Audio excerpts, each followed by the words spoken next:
안녕하십니까. 마음을 열어주는 9번째 이야기, 행복의 비결 2번째 시간이 되겠습니다. 자, 우리가 지난번 시간에 행복의 비결 첫 번째 시간에는 크게 5가지를 제가 말씀을 드렸습니다. 하나님께 감사하는 삶을 살자. 또 매일 아침 경건의 시간을 갖는 것이 좋겠다. 또 당신의 욕망에서 자유로울 필요가 있다. 물질 못지않게 영혼을 관리하라. 남과 더불어 나누는 삶을 살라. 이런 말씀을 드렸습니다. 물론 행복에 있어서 어떠한 정답이 어디 있겠습니까? 사실은 제가 말씀드린 것은 여러분들에게 일종의 제안이라고도 얘기해 볼 수 있겠죠. 이러이러한 삶을 살면 훨씬 더 삶에 있어서 도움이 되지 않겠는가, 이러한 생각을 갖고 제가 경험했던 내용들이나 제가 읽었던 책들, 이런 것들을 다 바탕으로 해가지고 좀 쉽게 정리를 해서 여러분들에게 말씀드리는 것입니다. 나름대로 여러분들이 취사 선택을 해서 잘 받아들이시면, 또 필요한 부분이 있으면 또 그것을 여러분들 삶에 응용을 해보시면 좋겠다 하는 그런 말씀을 곁들여 드리겠습니다. 자, 오늘은 그것에 이어서 6번째로는 시기와 질투, 근심, 걱정을 던져버려라. 이런 말씀을 좀 드리고 싶습니다. 살다 보면은 이런저런 근심, 걱정, 염려들, 또 뭔가 모르지만 자기 가슴에 또 끌어오르는 그러한 시기나 질투 같은 것 있을 수도 있습니다. 그렇긴 하지만 그러한 문제들이, 여러분들이 갖고 있는 근심, 걱정, 그러한 것들이 여러분들의 문제를 온전하게 해결해 주질 않습니다. 많이들 알고 계시지만은 또 여러 심리학자나 이런 사람들 분석에 따르면 인간이 실제로 걱정, 근심, 염려, 불안 이런 것을 가질 수 있는 그러한 요소는 인생에 있어서 그렇게 많은 퍼센테이지를 차지하지 않는다는 거죠. 일설에 따르면 한 4% 정도 될까 말까 하는 것이고, 90% 이상 되는 많은 경우들이 사실은 우리가 쓸데없이 갖고 있는 근심, 걱정, 불안이라는 겁니다. 그런 거 다 이제 버릴 필요가 있다는 것이죠. 더군다나 또 믿음을 갖고 있는 그러한 분들 같으면 나머지 그러한 몇 프로 되지 않는 부분들도 하나님께 기도로서 올려드리고 또 풀어나가면 되는 것입니다. 사실은. 그러니까 좀 강한 믿음을 갖고 또 지나치리만큼 심각한 그러한 염려를 가질 필요 없다 하는 말씀을 드리고요. 또 시기, 질투라고 하는 것들은 우리들의 영혼을 병들게 한다 하는 것을 또 알아야 됩니다. 자기 가슴 안에, 자기 마음 안에 그런 불안이라거나 남에 대한 그러한 시기나 질투 같은 걸 자꾸만 이렇게 싹트게 되면 그 어떻게 마음이 편안치 않은데 몸이 건강하게 될 수 있겠습니까? 그러니까 영혼이 병들게 되면 결국은 육체도 따라서 병들게 된다는 것입니다, 보면. 그래서 이 현대인들의 상당히 많은 부분들, 일설에 따르면 70% 넘는 많은 경우들이 이런저런 정신적인 질환을 한두 가지씩 다 갖고 있다는 거 아닙니까, 보면. 그렇게 하다 보니까 소화도 안 되고 말이죠. 변비에 걸리기도 하고, 뭔지 모르지만 두통에 시달리기도 하고 말이죠.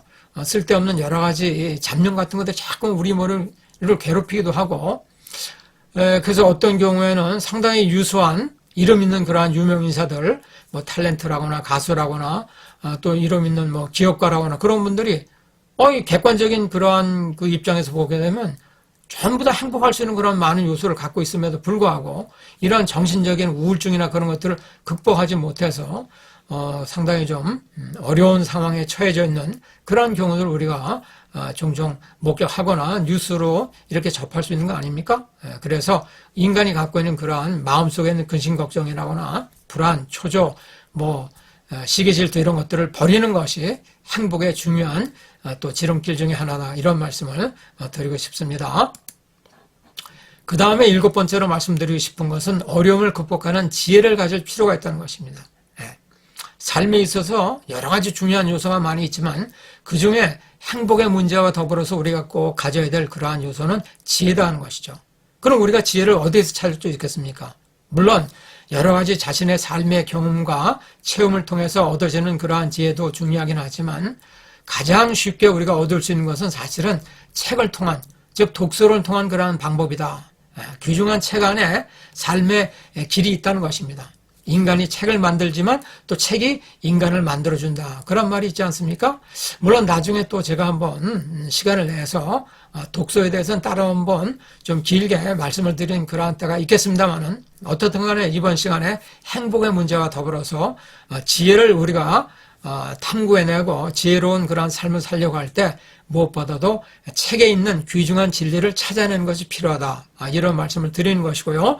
그래서 우리가 고전을 열심히 읽는 그러한 이유도 바로 그 고전 안에 많은 우리 성현들의 그러한 지혜들이 다 숨겨져 있기 때문에 고전을 우리가 열심히 읽고 그것을 음미하게 되면 그 안에서 삶의 지혜를 우리가 찾아낼 수 있게 된다 하는 것이죠. 그래서 무엇보다도 성현의 말씀에 귀를 기울이는 것, 이것처럼 그야말로 지혜로운 일이 없다는 것입니다, 보면. 그래서 아까 여기도 사진에도 보면 어떤 사람은 굉장히 좀 불안한 그러한 초조한 모습을 갖고 있는 사람도 있고 어떤 또 다른 여성의 모습을 보면 굉장히 여유로운 삶을 그러한 모습으로 우리가 볼 수 있지 않습니까? 보면 과연 우리가 어떤 삶을 살아야겠습니까? 지나치리만큼 초조한 또 지나치리만큼 어떤 것에 대한 억압받는 그런 것이 아니라 평강을 갖고 편안한 그러한 마음을 갖고 살아가는 것이 필요한데 그럴 때 인생의 지혜를 우리가 습득하게 되면 또 발견하게 되면 그러한 것을 통해서 아하 우리의 삶을 어떤 식으로 이끌어가는 것이 더 이상적인 삶으로 갈 수 있구나 하는 것들을 찾아내게 된다는 것이죠. 그런 의미에서 독서가 중요하고 고전이 중요하고 성현들의 말씀이 중요하다. 뭐 그런 면에서 지난번에도 성경 읽기 같은 것에 대해서 제가 많이 강조한 이유가 바로 여기에 있다는 것을 말씀드리고 싶네요. 자, 그 다음에 8번째는 사랑에 대한 내용들을 좀 하나 말씀드리고 싶습니다. 물론 사랑에 대해서는 뭐 이야기하고 싶은 내용들이 많이 있지만 행복의 관계에 대해서 말씀드리고 싶은 것은 먼저 자기 자신을 사랑하고 그 다음에 남을 사랑하라는 것입니다. 어떻게 보면 좀 역설적인 말일 수도 있는데 정말 자기를 이해하거나 자기를 사랑하지 않으면 정말 남을 온전하게 사랑할 수 없다는 것입니다. 왜요? 내가 얼마나 소중한 존재인가, 절대자인 하나님께서 나에게 생명을 준 것이 얼마나 귀한 것인가를 깨닫지 않게 되면 나와 직접적으로 연관되는 우리 부모님의 그 소중함, 또 우리 가족들의 소중함, 또 우리 이웃들과 친척들의 그런 소중함, 또 우리 친구들과 동료들의 소중함, 또 교회 식구들의 그런 소중함, 그런 것들을 우리가 잘 모르게 된다는 것입니다. 모든 것의 출발은 내가 얼마나 귀한 존재인가, 나에게 주어져 있는 이 생명이 얼마나 귀한 것들인가, 얼마나 귀한 가치를 갖고 있는 것인가, 이걸 깨달아야 된다는 것입니다. 그래서 제가 그 이전에도 이미 강조했지만 인간의 몸과 이 마음은 사실 돈으로 환산할 수 없지만 아주 쉽게 말씀드려서 머리에서 발끝까지 다이아몬드로 만들어진 것보다도 더 귀한 것이 우리들의 삶이요 우리들의 생명이다. 그런 말씀을 제가 드렸습니다, 여러분. 그만큼 아주 소중한데 그런 면에서 먼저 자기 자신 이기적인 존재가 되라는 뜻이 아니라 내가 얼마나 귀중한 존재인가를 깨달았을 때 바로 나의 그러한 그 가치와 더불어서 부모님에 대한 그러한 의미 그리고 다른 사람들에 대한 그러한 가치 그런 것들을 이제 하나하나 더 깊이 있게 깨달아 들어갈 수 있게 된다는 것입니다. 물론 뭐 절대자인 하나님에 대한 사랑은 더 이상 말할 필요가 없는 것이죠. 그렇기 때문에 이러한 어떤 연관성이라고 할까? 사랑에 대한 이런 관계 그런 것들을 깨닫는 것이 무엇보다도 필요하고 아주 중요하다는 것입니다. 그래서 사랑과 행복이라는 것은 서로 떼일래야 떼일 수 없는 그런 귀중한 관계를 갖고 있다. 그런 말씀을 여러분들에게 꼭 드리고 싶습니다. 나중에 한번 사랑에 대해서는 제가 또 따로 한번 다른 주제를 그 사랑이라는 주제를 갖고 또 말씀을 드릴 그런 시간이 있을 것입니다. 9번째로 제가 또 말씀드리고 싶은 것은 자신이 하는 일에 흠뻑 도취할 필요가 있다는 것입니다. 여러분들이 지금 하고 계신 그러한 일들, 뭐 직업에 물론 관계되는 것들 많이 있을 수 있겠지만 또 뭐 취미 생활로 할 수 있는 그런 것이 많이 있을 수 있습니다. 그런 것들에 대해서 여러분들 얼마만큼 자기 자신이 만끽하고 흠뻑 도취하면서 그 만족한 그러한 삶을 살아가고 있는지 한번 이런 시간을 통해서 좀 체크해 볼 필요가 있다는 것입니다. 사람은요, 상식적인 말이지만 자기가 하고 싶은 일을 할 때 가장 행복스러운 것입니다, 여러분. 얼마 전에도 그 어떤 그 텔레비전 오디션 프로그램을 보니까 어떤 분 나와가지고 아주 자기 나름대로 일반적인 그러한 그 가수의 그러한 모습과는 다른 그야말로 자유분방한 그러한 모습으로서 기타도 치고 노래도 부르고 춤도 추고 하는 그러한 모습을 봤는데 결국은 그분이 1등으로 뽑히는 그러한 모습을 봤습니다. 그러면서 그분이 하는 말이 자기가 하고 싶은 것 그대로 자기는 표현해낸다는 것입니다. 보면 기존의 어떤 형식에 얽혀매가지고 가수는 이렇게 발성하고 가수는 이런 자세로 노래를 불러야 되고 가수는 이렇게 춤을 춰야 되고 하는 그런 어떤 짜여져 있는 그런 형식이 아니라 자신이 갖고 있는 모든 자유스러움을 만끽해낼 때 그것이야말로 모든 사람들에게 개성적인 것으로 보이고 또 그것이 정말 자유분방한 그러한 모습으로서 다른 사람에게도 설득력 있게 먹혀 들어간다는 것을 우리가 볼 수 있는 것입니다. 그래서 사람은 자기가 하고 싶은 일을 하는 것이 가장 행복스러운 것입니다. 그것이 어떤 일이라도 관계없어요. 그래서 세상에 이런 일인가 무슨 어떤 그런 프로그램이 있지 않습니까? 거기에도 보니까 어떤 분은 낙엽을 갖고 그 여러 가지 조각을 해놨는데 저는 깜짝 놀랐습니다. 낙엽 다 떨어진 그런 나뭇잎 사람이 밟고 다니는 것 아무 의미도 없는 거 아닙니까? 그런데 어떤 분에게는 그게 소중하게 돼서 그걸 갖고 이렇게 여러 가지 조각을 해놓고 하는데 기가 막힌 그런 모습들이 탄생되는 것을 보고 저는 깜짝 놀랐습니다. 수백 점을 해서 그분이 이렇게 진행해놓고 그 이웃 사람들도 와서 보고서 그냥 감탄을 하더라고요. 저는 그런 것이 굉장히 중요하고 필요하다는 것입니다. 자기가 하고 싶은 일에 몰두할 때 그때 인간은 비로소 행복해지는 그러한 삶을 살아갈 수 있다는 것입니다. 그래서 여러분 다른 것보다도 자신이 지금 하고 있는 일에 최대한의 의미를 부여해 놓을 필요가 있다는 것입니다. 그것이 바로 가치 있는 일이라는 것이죠. 그래서 지난번에 그런 말씀 드렸는지 모르겠습니다만 이왕 청소를 하기 위해서 길거리에 나서서 어떤 그 청소를 열심히 하고 낙엽을 쓴다고 할 때도 그냥 단순히 내가 어떻게 해서 내가 길거리에서 지금 이러한 청소를 하고 있구나 이런 생각하는 것이 아니라 정말 나는 내가 속해 있는 도시 또 거창하게 얘기하면 니체가 얘기했다고 그러나 누가 얘기했다고 그러나 하여간 지구의 한 모퉁이를 내가 쓸고 있다는 이런 자부심을 갖는 것 이게 필요하고 중요하다는 생각을 저는 갖는 것입니다. 그래서 그야말로 직업에 귀천이 없다는 식으로 자기가 하고 있는 일에 최대한의 의미를 부여하게 되면 그것으로서 우리들은 얼마든지 만족할 수 있는 것이고 그런 의미에서 자신이 하고 있는 일에 스스로 자부심을 느낄 필요가 있다는 것입니다. 쓸데없이 자만심을 갖는 것은 아니죠. 자만심과 자부심은 전혀 다른 것입니다. 자만심은 자기가 그런 능력도 되어 있지도 않는데 괜히 자기를 부풀려 가지고 말이죠 보면 쓸데없는 교만함을 갖는 것은 그것은 이제 자만심이죠. 그러나 자기가 하는 일에 대해서 떳떳한 그러한 그 느낌을 갖고 말이죠. 내가 세상 누구보다도 내가 하는 일에 최선을 다하는 것이고 난 이것으로서 만족한다. 그러한 마음을 자기가 풍성하게 갖게 될 적에 그것을 우리는 자부심이라고 표현할 수 있는 것입니다. 바로 그러한 일을 우리가 취미생활을 하든 또 여러분들이 갖고 있는 그러한 직업적인 어떤 일을 할 때 자신이 최선을 거기서 몰두해서 할 때 생활의 달인이라는 어떤 프로그램에서 그런 거 다 볼 수 있지 않습니까? 어떤 사람은 돈가스를 써는 그런 일을 하기도 하고 말이죠. 어떤 사람은 자동차 그런 그 타이어를 갖다 운반하는데 그런 거 열심히 하는 사람도 있고 거기에 대해서 최대한 자부심을 느끼게 되면 되는 것입니다. 그것이 바로 행복한 일이죠. 자신이 하고 있는 일에 대해서 흠뻑 도취하는 것이 행복의 중요한 또 지름길 중에 하나다. 이렇게 저는 여러분들에게 말씀드리고 싶습니다. 가정주부로서 일들도 얼마나 소중합니까? 여러분들이 하는 요리, 여러분들이 하는 여러 가지 일들도 너무나 귀중한 일입니다. 어떤 것보다도 저는 큰 일을 잘 감당하고 계신다. 이런 말씀을 덧붙여서 드리고 싶습니다. 마지막으로 제가 또 드리고 싶은 말씀은 지금 현재 여기에서 행복을 느끼고 만끽해야 된다는 것입니다. 나중에 행복이 오거나 나중에 큰 무엇이 오는 것이 아닙니다. 내가 돈을 많이 벌어서 뒤늦게 내가 세계 일주를 해야 되겠다. 전국 방방곡곡을 누비해야 되겠다. 내가 나중에 해야 되겠다. 이게 아니라는 것이죠.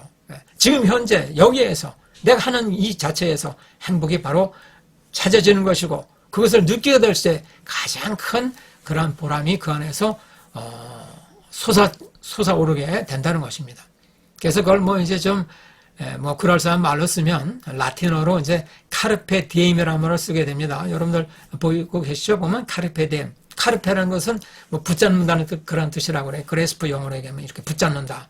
또 디엠이라고 하는 것은 today, 오늘, 현재, the present 이런 뜻이 되는 것이죠. 보면. 그래서 바로 지금을 내가 붙잡는다. 즉 현재를 만끽한다. 이런 것이 행복의 중요한 요체가 아닌가. 전 이런 생각을 갖습니다.